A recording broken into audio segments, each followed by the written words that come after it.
Looks like something scraped off a cafeteria tray. My sister-in-law didn't just say it. She spat it loud enough for every chair around the table to flinch. Then she leaned back, smirking. Even my kids could do better. Silence slammed into the room. Her oldest daughter stiffened. The younger one blinked fast, fighting tears. My husband's jaw tightened. My mother-in-law looked like she wanted to disappear. My pulse thudded in my ears, but my voice stayed steady.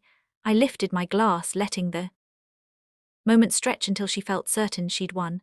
Then I said quietly, "I didn't cook tonight, but someone you know did.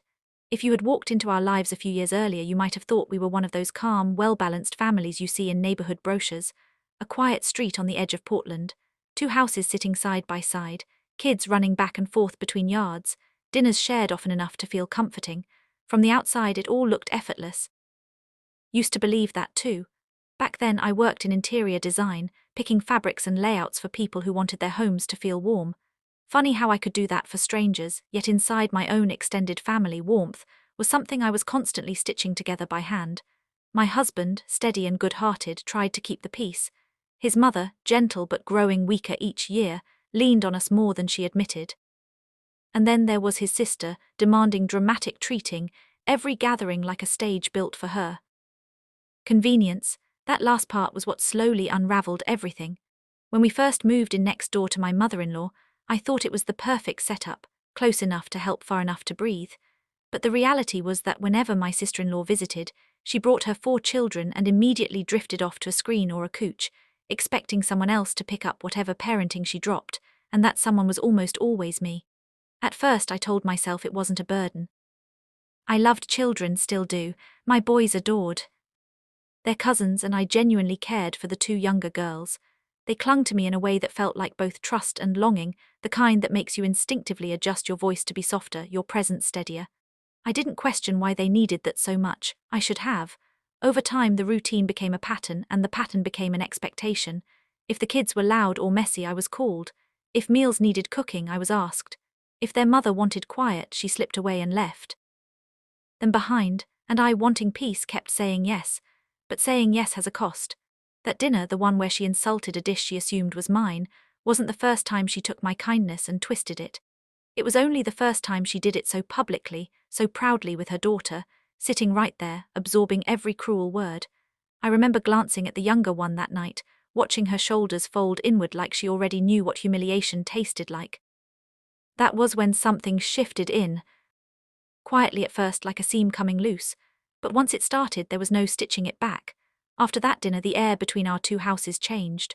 Not suddenly, more like a slow tightening, an invisible thread pulling thinner each day. My sister-in-law pretended nothing had happened. She breathed in and out of her mother's home with the same confidence as always, acting as if the world still spun obediently around her moods. But the children felt it. I felt it. Even my husband felt it. Little things became sharper. Whenever her kids ran over, chaos trailed behind them. Not because they were bad, but because they were trying to get attention from someone who rarely looked up. Her 2 boys wrestled loudly in the living room while the younger girls lingered near me, hovering the way kids do when they want comfort but don't want to ask for it. Their mother would just shrug, scrolling on her phone as if parenting were a hobby she'd grown tired of. I tried to keep my distance, but distance is impossible when the kids need you. One afternoon, I found the younger girl sitting on my back steps tracing a circle in the dust with her shoe.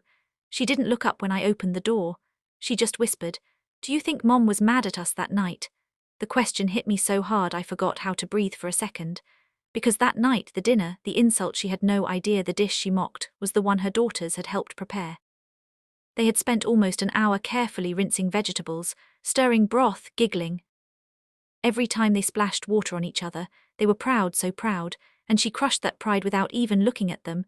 I sat beside her on the step. "I don't think she was mad at you," I said carefully. "I think she wasn't thinking about how her words made you feel."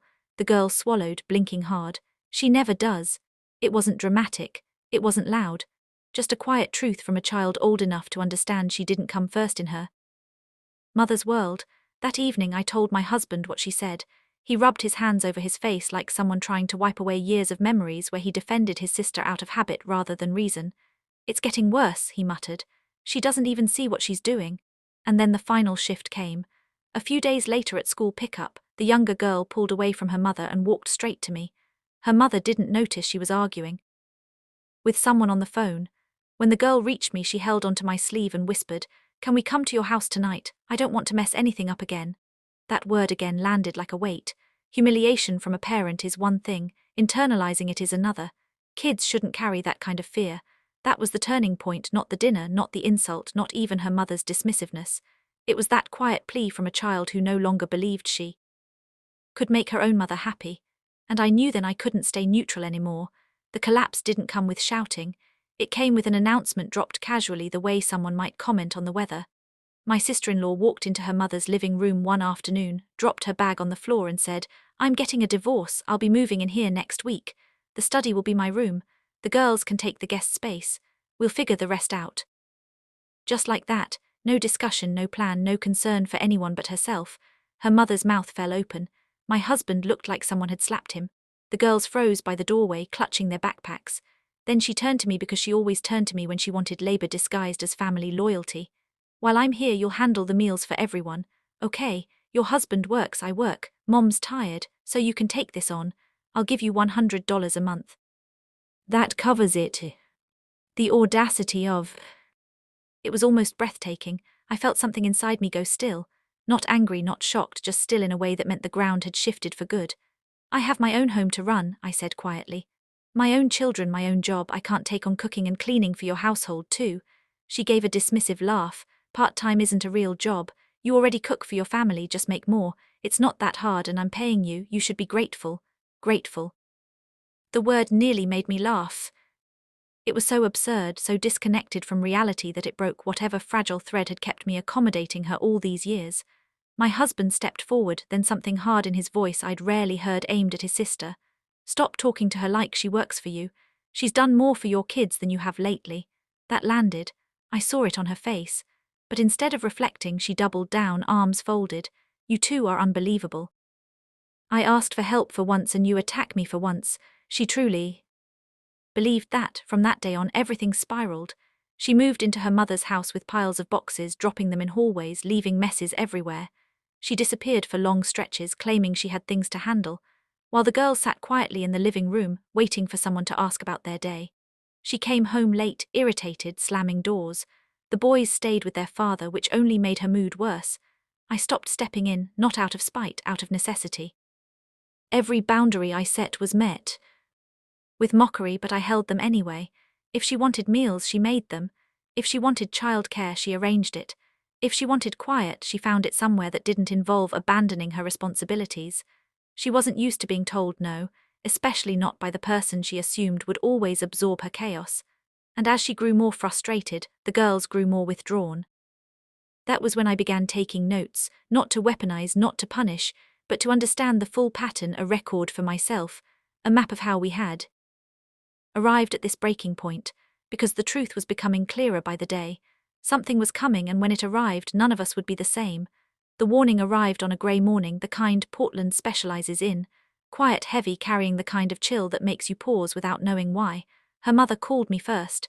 "She's coming back today," she whispered, voice trembling. She sounded defeated. Defeated wasn't a word I'd ever associated with my sister-in-law.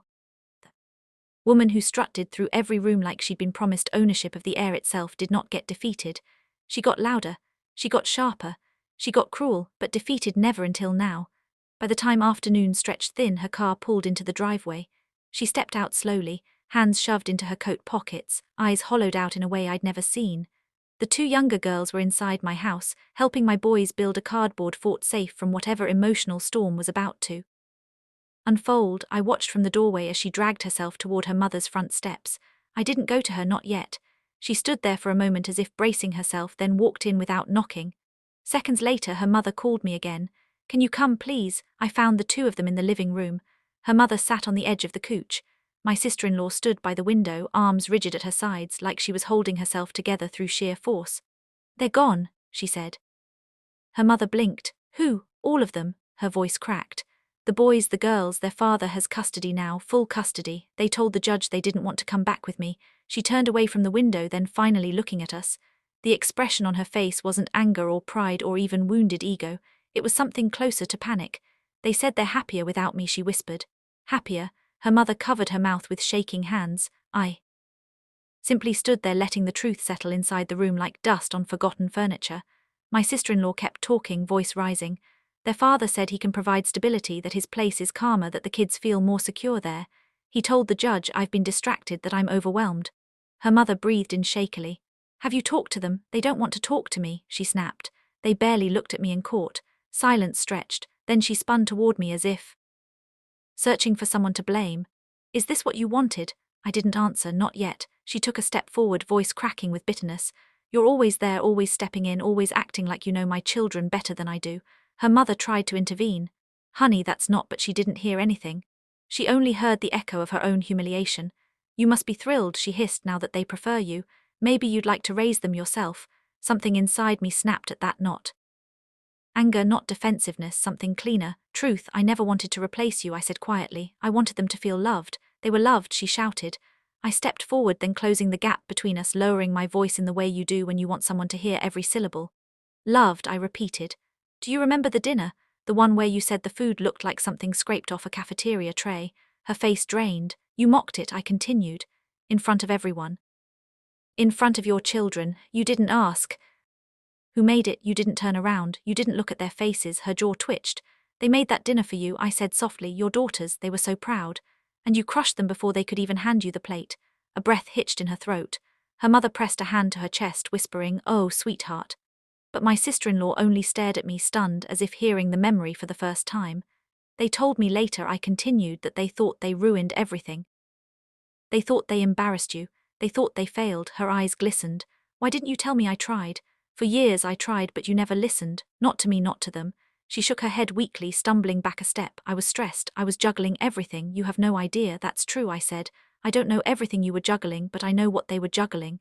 Fear, uncertainty, the feeling that love had conditions they couldn't meet. Her mother began crying, then quietly tears slipping down her cheeks. My sister-in-law's anger crumbled, replaced by something smaller, something frail. I didn't mean to hurt them, she whispered. I thought they knew. I exhaled slowly. Children don't know unless you show them. For a long moment none of us moved. Then her mother cleared her throat, voice trembling. Honey, there's something else we need to discuss. My sister-in-law looked at her, eyes brimming. What now? Her mother swallowed hard. I'm selling the house. I can't manage it anymore, and I'll be moving next door with them. The room seemed to tilt slightly, as if gravity had shifted. My sister-in-law stared between us, her mother leaning toward me, her brother's partner standing firm, the children next door choosing peace over proximity. The realization hit her like a physical blow. She was alone, not because we pushed her out, but because she had walked away long before anyone noticed. She sank onto the couch, burying her face in her hands. I've lost everything, she whispered. For the first time I didn't feel anger or resentment, just a quiet, aching sort of clarity. You haven't lost everything, I said, but you have consequences. You can start over. You can become the person they want to come back to. Her mother nodded slowly. They're still your children, but you have to be their mother, I added gently. Not their critic, not their burden, not their absence. She didn't argue, she didn't deflect, she didn't lash out. She just cried, raw, unguarded, stripped of the persona she'd built to hide behind. For once she was simply human. Outside I could hear my boys and her daughters laughing, cardboard swords clashing in the yard. Life was still happening, still waiting, still willing to move forward, but only for the people willing to choose better. My sister-in-law finally lifted her face, eyes swollen but clearer. Do you think they'll ever forgive me? I hesitated, then told her the only truth worth offering. They might, I said quietly, if you give them something real to come back to. In the weeks that followed, the house next door felt different, quieter, calmer, as if the walls themselves were finally allowed to breathe. Her mother settled into the small extension we'd prepared months earlier, grateful for the closeness and relieved to no longer manage a home that swallowed her energy. She spent her afternoons reading with my boys or teaching the younger girls how to sew simple stitches. The laughter drifting through the open window sounded like healing. The girls adjusted to living with their father far more easily than any of us expected. When they visited, they walked in with lighter steps, shoulders no longer curled inward. They helped me cook without looking over their shoulders for criticism. They talked about school projects, new friends, and the quiet comfort of evenings where no one raised their voice in frustration. It was the kind of change you don't notice all at once, just in small, steady glimpses of who they were becoming. My husband and I found ourselves exhaling in ways we hadn't realized we'd been holding in. Our home wasn't bigger, but it felt bigger, more open, more peaceful. Even her mother, in her softest moments, whispered, "Thank you for giving us a place to land." As for my sister-in-law, she kept her distance. A few short messages sent to her mother. No demands, no chaos, no attempts to drag anyone into her storm. I didn't know whether that meant she was rebuilding or simply retreating, but for the first time the uncertainty didn't scare me.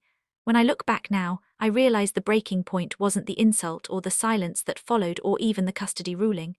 It was that quiet fear in a child's voice asking if love had limits. No family should make a child wonder that. If you've ever had to protect someone from the people who were supposed to love them most, you're not alone. Share your story in the comments and subscribe if you want more true family dramas that remind us what real love should look